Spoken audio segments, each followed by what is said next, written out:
Please accept my prostrated obeisances in the dust of your lotus feet.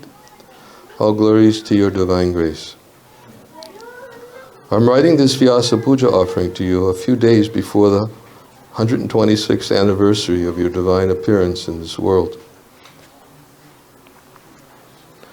The year is 2022, and certain events of this year have created an unprecedented disturbance in the lives of thousands of your servants, many of whom have had their faith shaken from all that you both taught us and perfectly demonstrated to us about every living entity's eternal relationship with Krishna.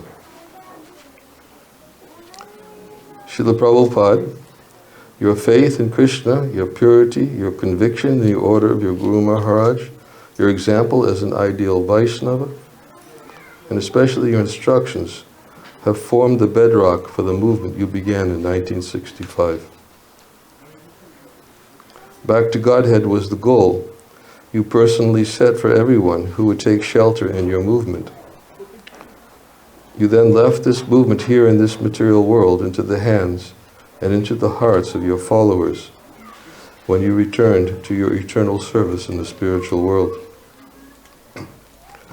However, I have observed that it has become very difficult for some of your followers, including myself, to prepare ourselves for all the warnings you also gave us about calamities yet to come in this world. You consistently reminded us not only about the temporary and miserable nature of the material world, but about the inevitability of hardships human civilization would face due to sinful activity and exploitation of this planet's resources, simply for economic development and sense gratification. The following is only one such short example, quote from you. Similarly, this world, nobody wants war, nobody wants famine, nobody wants earthquake, nobody wants disease, nobody wants death, but these things happening, it will happen. Even if you do not want, you cannot. I mean to say, combat all these. I mean to say, attacks of the material nature. That is the way of material nature. End of quote. But because the material world is a place of forgetfulness, we tend to forget that there can never be any real shelter here in this material world. We tend to think, oh, the calamities about which Srila Prabhupada was talking were about some distant future events, and certainly not something that will happen in my lifetime. We also tend to think that back to Godhead is to be thought about at the end of this lifetime. Devotees have recently asked me, why does Krishna make it so difficult here in the material world? I believe I could give and have already given answers to this question philosophically. But on such auspicious days as the anniversary of your divine appearance in this material world, I prefer to respond to this question with another question. Why has Krishna made me so fortunate to have come in contact with Srila Prabhupada in this lifetime here in this material world? Our good fortune is incalculable. Not only have you given us all the tools required to handle events yet to come, but you have given us the instructions and hope to achieve the shelter of Krishna's lotus feet in this life. This one Srimad Bhagavatam verse and your purport says it all, Srila Prabhupada.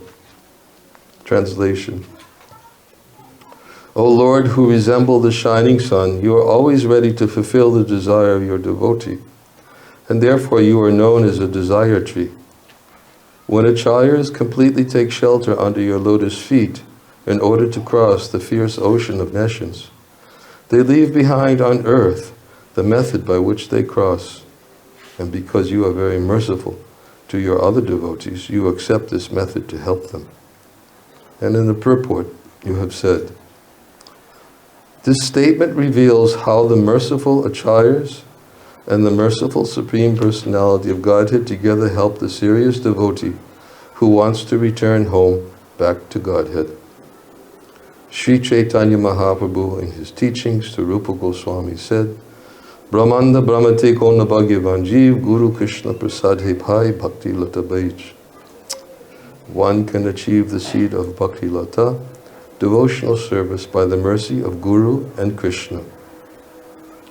The duty of the Guru is to find the means according to the time, the circumstances, and the candidate by which one can be induced to render devotional service, which Krishna accepts from a candidate who wants to be successful in going back home, back to Godhead. After wandering throughout the universe, a fortunate person within this material world seeks shelter of such a guru or acharya who trains the devotee in the suitable ways to render service according to the circumstances, so that the Supreme Personality of Godhead will accept this service. This makes it easier for the candidate to reach the ultimate destination. The acharya's duty, therefore, is to find the means by which devotees may render service according to references from Shastra. Rupa Goswami, for example, in order to help subsequent devotees, published such devotional books as Bhakti Rasamrita Sindhu. Thus, it is the duty of the acharya to publish books that will help future candidates take up the method of service and become eligible to return home back to Godhead by the mercy of the Lord. In our Krishna consciousness movement, this same path is being prescribed and followed.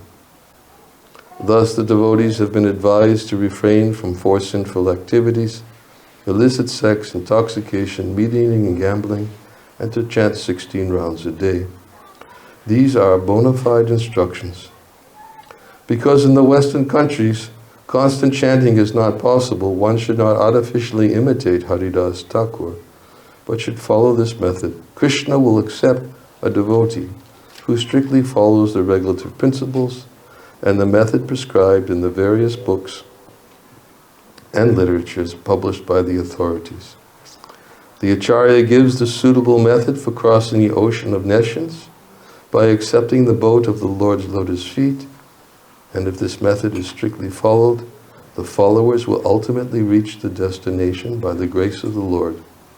This method is called acharya sampradaya. It is therefore said, sampradaya vihina ye mantraste nishpala pata. The acharya sampradaya is strictly bona fide. Therefore, one must accept the acharya sampradaya. Otherwise, one's endeavor will be futile. Narottam Das Thakur therefore sings Tandira Charana Sevi Bhakti Sanivas Janame Janame Hai Abhilas. One must worship the lotus feet of the acharya and live within the society of devotees. Then one's endeavor to cross over nescience will surely be successful. Thank you, Srila Prabhupada, for all that you have done for us. Your eternal servant, follower, and debtor, Niranjana Swami.